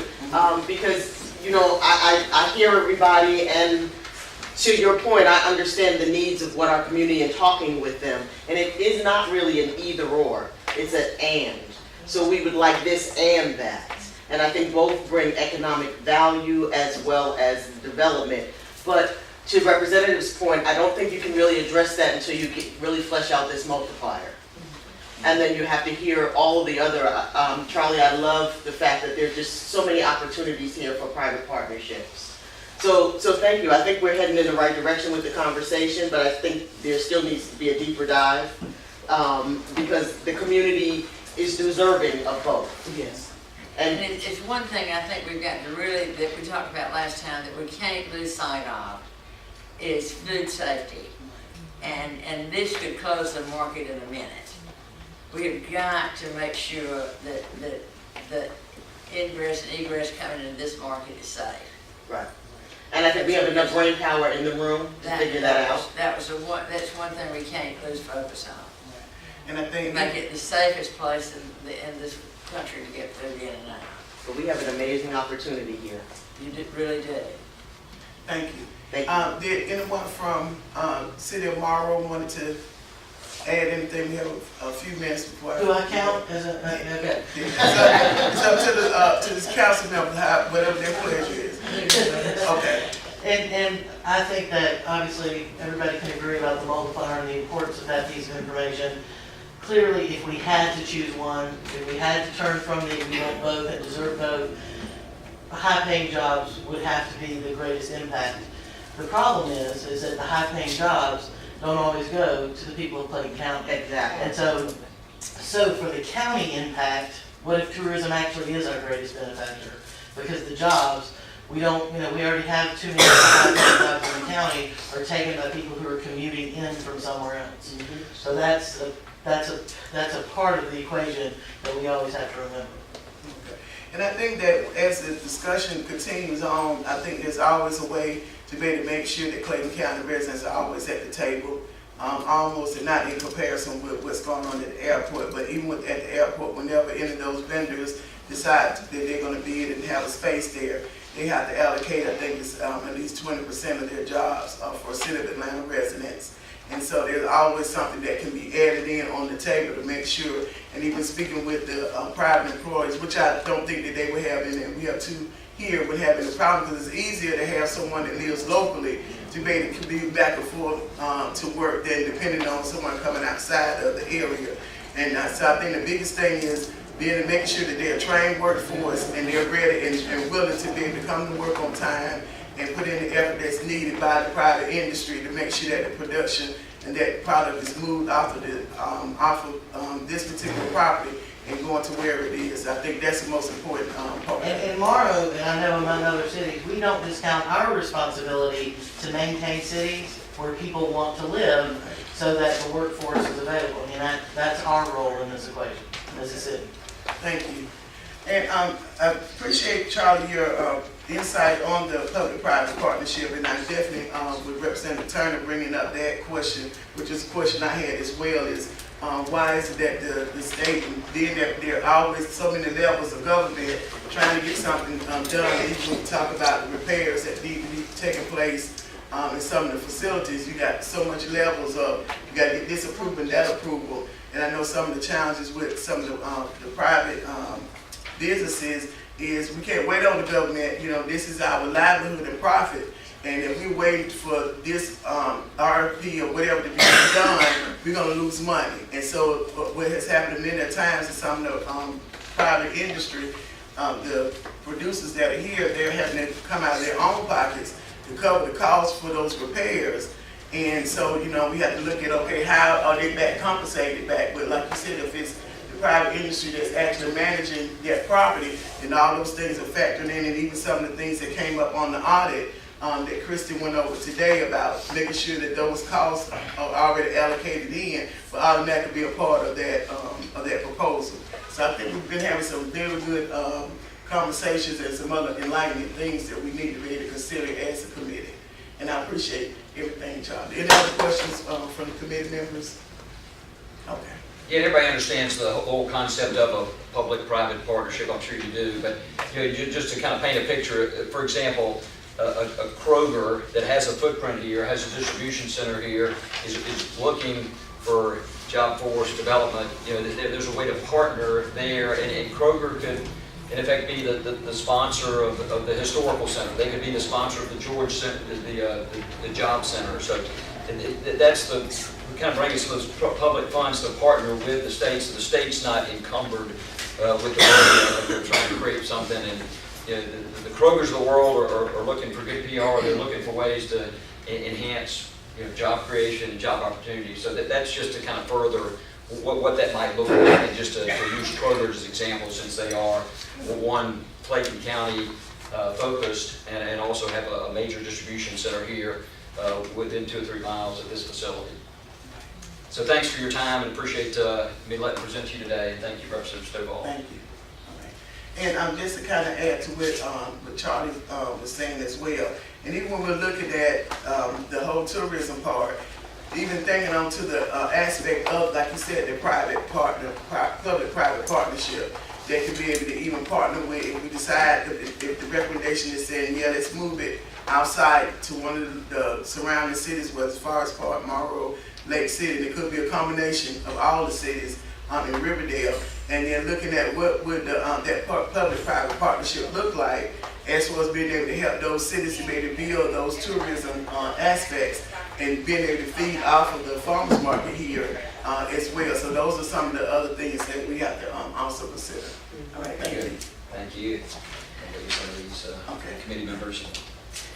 Next on the agenda, we have a presentation from Aerotropics Atlanta Alliance, Mr. Shannon James, who's the president and CEO. Morning. This is Phil Morning. My apologies for being a little tardy today. This conversation is extremely timely. I literally just left matter of fact, you pass these around for everyone. You can just pass it around. Just left a meeting held at Clayton State University, where you have a collective group of individuals from a broad spectrum of industries, but primarily within distribution and logistics, talking about workforce development initiatives. And it is amazing, amazing conversation. I had to make sure I was here to make sure to present, but it is timely based on what I'm hearing today in regards to workforce development needs, meeting the demand to attract the type of corporations, development that we're all aspiring to.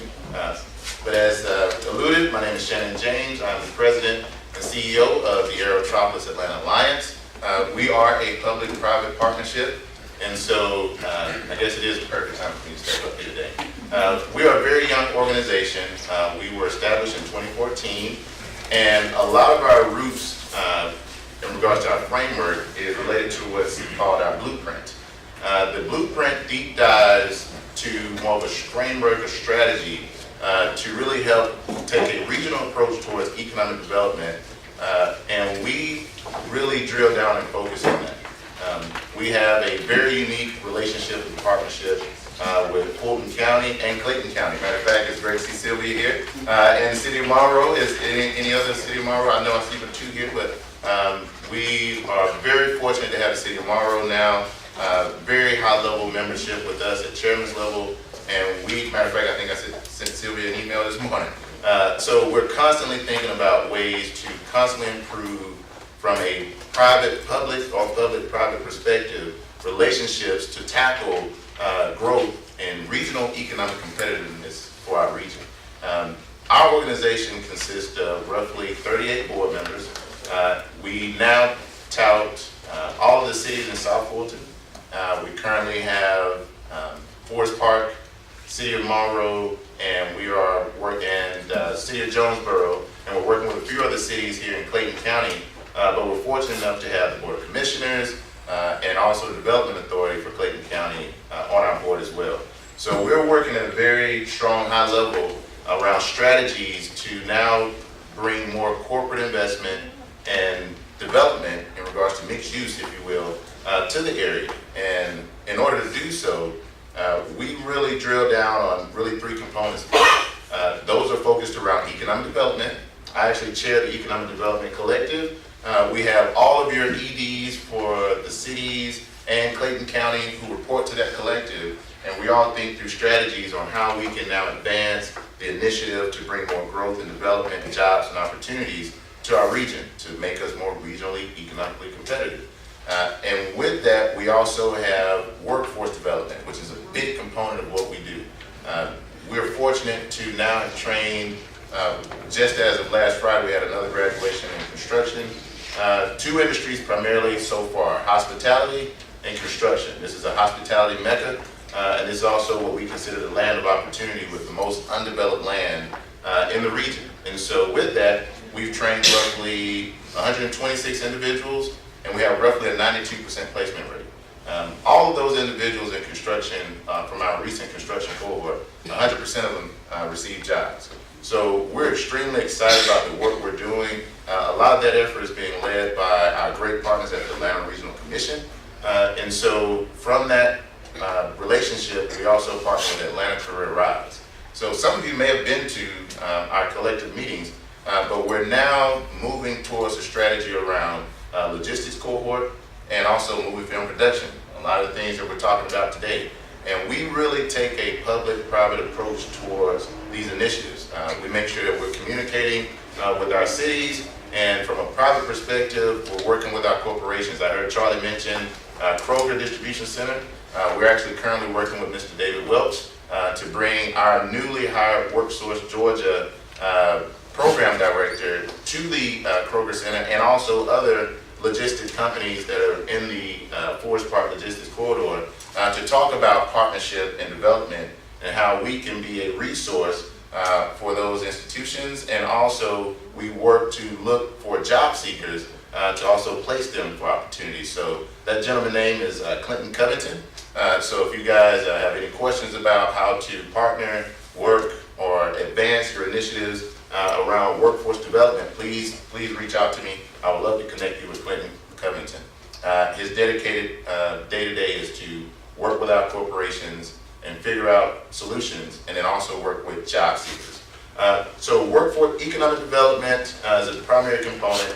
Workforce development has really been our anchor, if you will. It has allowed us to really build traction because the statistics don't lie. I'm a numbers person as well. I'm a former banker.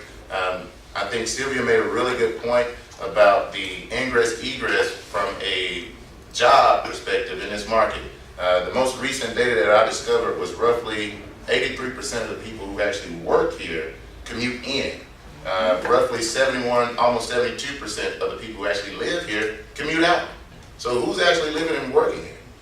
That's the real question. So the challenge is when we've got corporations who are working with us to land their sites in the region, the first question is workforce. How is the workforce? Tell us about your workforce.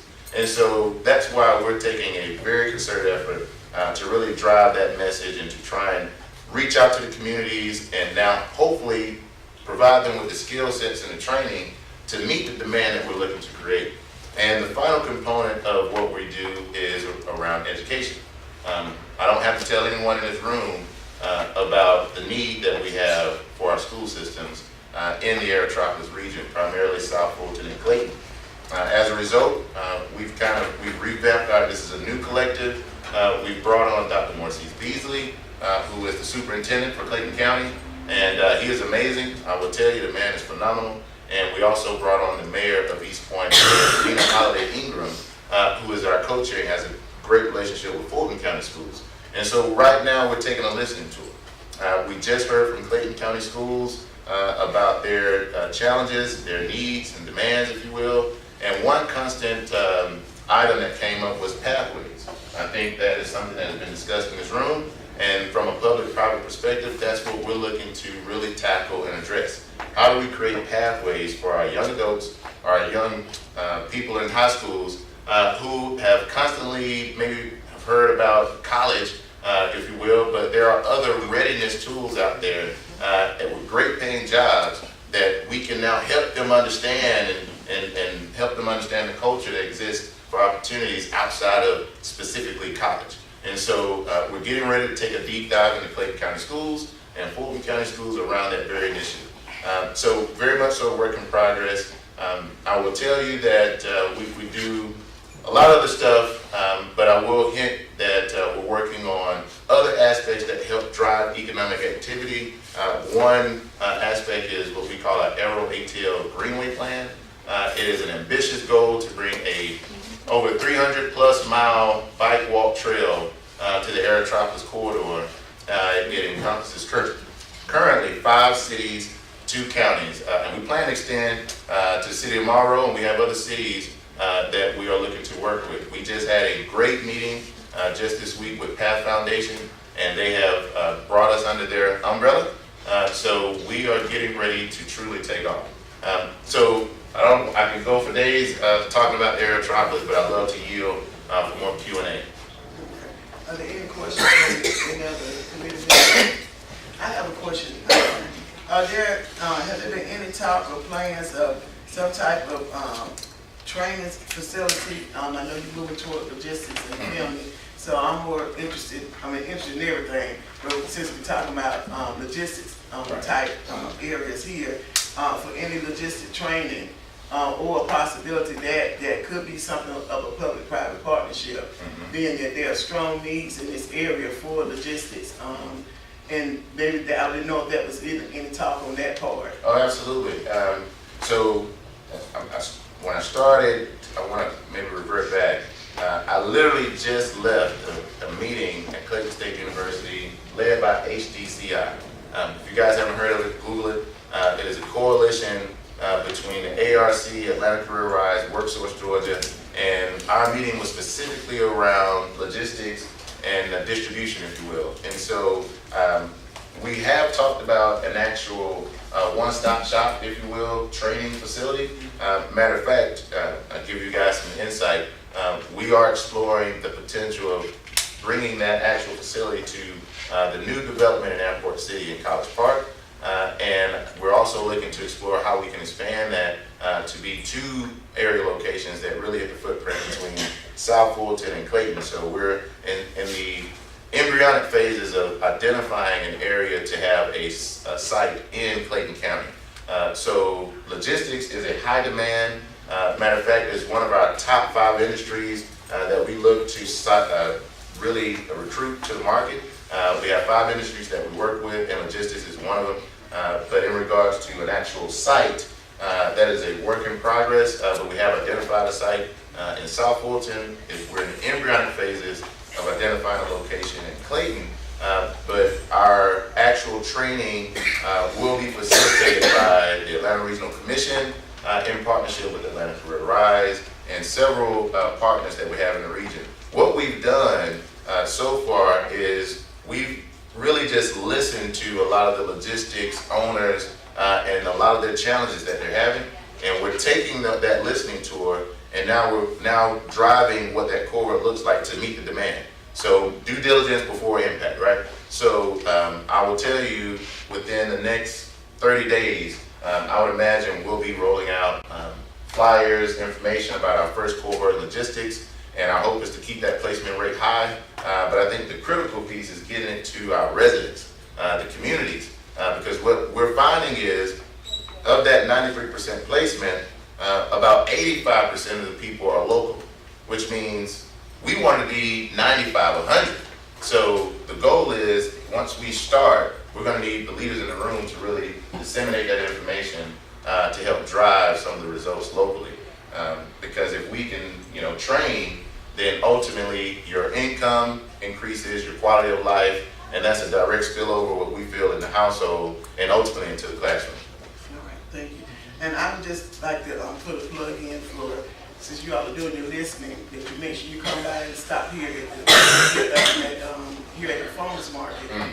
We're talking, especially with the Atlanta Produce Dealers Association, to making sure that they're included, since we are part of the Metropolis corridor, and making sure that their needs are also included, which would probably be some kind of similar.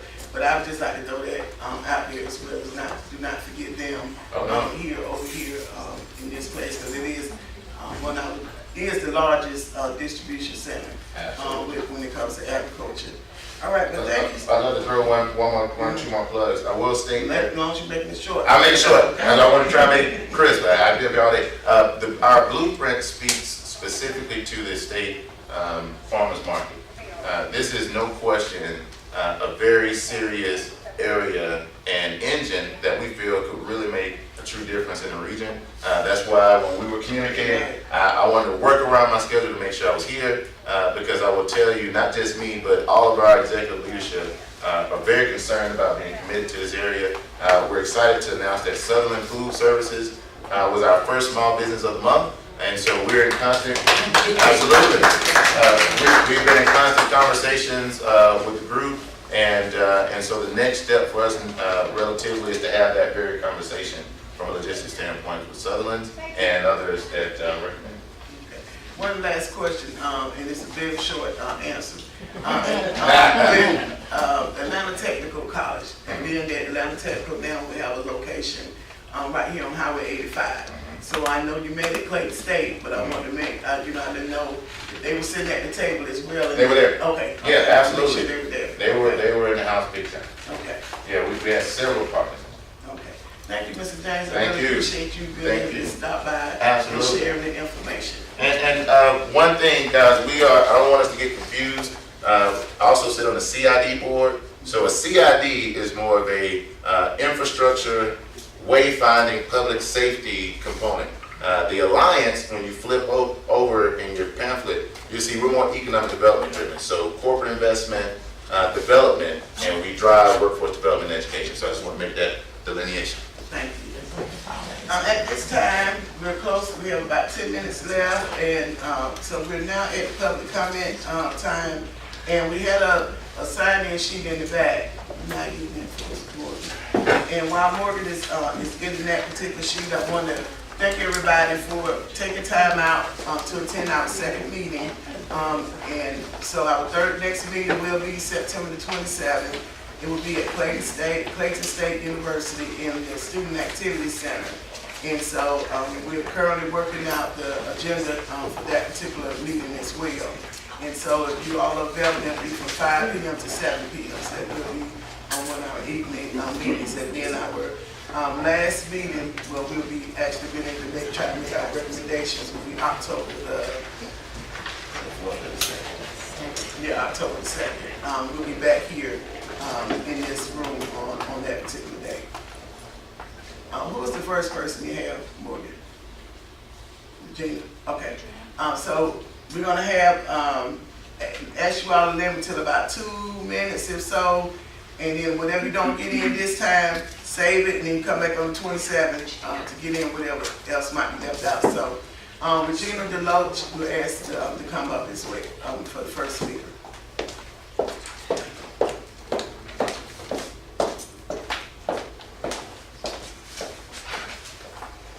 Good afternoon, everyone. State Representative Madam Chair Stovall, and to the study committee. I am Regina Deloach, and as I sit here and I'm listening, and just to echo some things that have been said, number one, our state farmers market is the economic engine, and it is sitting right here in the Mecca of Clayton County. So as we were talking about names, and I was back there writing, this is Clayton County, Georgia State Farmers Market, just as a plug for a name, because this is our farmers market.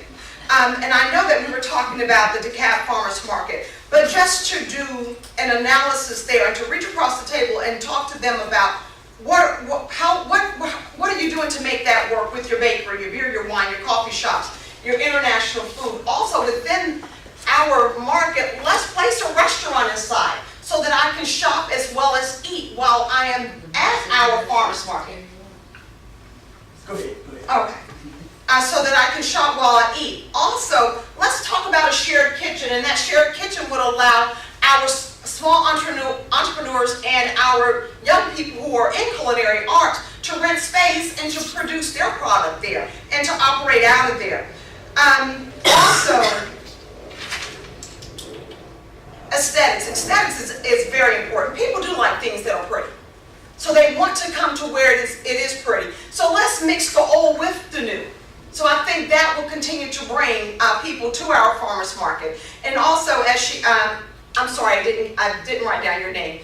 Let's have a family night out where we have the largest salad bar. So we bring in families so that they have an opportunity to tour and be a part of our great farmers market. Also, let's have our welcome center so that it is a place that we can have community meetings, whiteboards, retractable projectiles. So we have a lecture room. So let's make this a place as it is being stated so that we can live, work, and play within. And let's embrace our culture and diversity within Clayton County, because we are a diverse county, but we have to drive what people are wanting here. So I'll hold the rest because I think I'm right at 2 minutes. Right. Thank you. All right. And you do have a real good restaurant here. I don't know if you've tried it. Well, That's a good restaurant. Have you tried that? no, I have not. It's good. But when we're talking restaurants, No, I know you're talking about the other one. it's kind of That's controlled, good. and we can shop and eat, and Yeah. and families can go and eat. As me as a mom, I can shop while the kids are having lunch. So So try that, that restaurant too. but- I will. Huh. You'll Thank be you. pleased with it. Sounds good. Thank you. All right, thank you, Mr. Lowe. Next, we have Christine again from Youth Serve 360. Good morning / afternoon, everyone. Good afternoon. Hello, distinguished panel. My name is Christina Guillen, and I serve as Executive Director of Youth Serve 360. We are a youth development organization here in Clayton County that has been serving youth for approximately, our 10-year anniversary is November 8th. Yay for me. But I am also the co-founder of 7 Pillars of Mastery Career Academy, the first charter school to be approved by Clayton County Public Schools in the past 10 years. So I'm extremely excited to be here today because one of the things that is very important for myself, being in the realm of education, is making sure that our students that we are graduating have adequate work opportunities where they live that can provide for a family. I think oftentimes we look at the hospitality industries and certain industries, and there are jobs available, but there are not jobs that will provide for a family. And so it's very important that we think of workforce development as a collective to make sure that we're really creating positions that are going to be prolific enough to be able to survive. One of the things that I'm excited about, and I hope the farmers market is very much so open to, is kind of what Mr. Loach was saying. I had no idea she was going to say this, but a communal kitchen space. There are oftentimes community kitchens in Cobb County where families can go and actually create a whole week's worth of meals, prep those meals together, and then it's a fee for service. So you're able to generate income in these commercial kitchen spaces, and families are having access to the produce that is possibly not being sold that day of, but it's still going to be great quality and for a less expensive price. So it serves as a benefit for all parties involved. Those vendors that are bringing in that produce that might not have sold that day, those families are able to come in and have access to that fresh produce. And for me as an educator, what is exciting about that is that who better than a young apprentice or a student to be able to monitor and experience that. Students in our culinary arts program, one of the things that we're called is the career academies, because one of our pathways will be culinary arts, hospitality industry. So you have a readily available source of young interns and apprentices, I like to call them, who will be able to support this market. And I also am in vote of the farmers market being named after the county. And I would also hearken that we look at communities and cities like the city of Chicago that requires that high-level positions, high-paid positions must reside in the county. In order to work in Cook County, where my mother worked, I'm a product of, I was born in Chicago, but I was a Clayton County graduate. I graduated from Riverdale High School, Riverdale Middle, and E.W. Oliver, so I was down here since I was 8. But one of the things I recall is that my mother, we had to live in the city because my mother was a nurse, and she worked at Cook County Hospital. So in order to have a county position, she had to reside within that zip code. I think we need to really look at that as we continue to develop, because as we see, a lot of our resources are being exported out of the county, and we want to make sure that they stay within the county. So I will end my time there, but I look forward to being a part of the conversation. I look forward to coming out to you guys in the community and bringing you into the schools and bringing you into our school specifically, because we are looking to have our students graduate college before they graduate high school with the associates programs that are now available in the pathway areas that we most highly need, including logistics and hospitality. So please welcome yourself now. This is your official welcome. You're all invited, and I look forward to working with you extensively. Thank you. Thank you. I know I talk fast. Sorry about that. I'm working on it. Thank you, Ms. Ken. I didn't have anyone else to sign up, and we're right at 11:58, so I'm gonna ask if you did sign up, you can always come back September 27th. I want to be respectful of everyone's time, especially committee members that sat here so attentively through a long 6 speakers presentation, but all of it was very advantageous for what we're trying to do. So at this time, are there any other comments from the committee members? There's some produce and all that. Okay. Thank you. And so who was you want to give recognition to the produce dealer or company that provided those? Sutherland Food Services.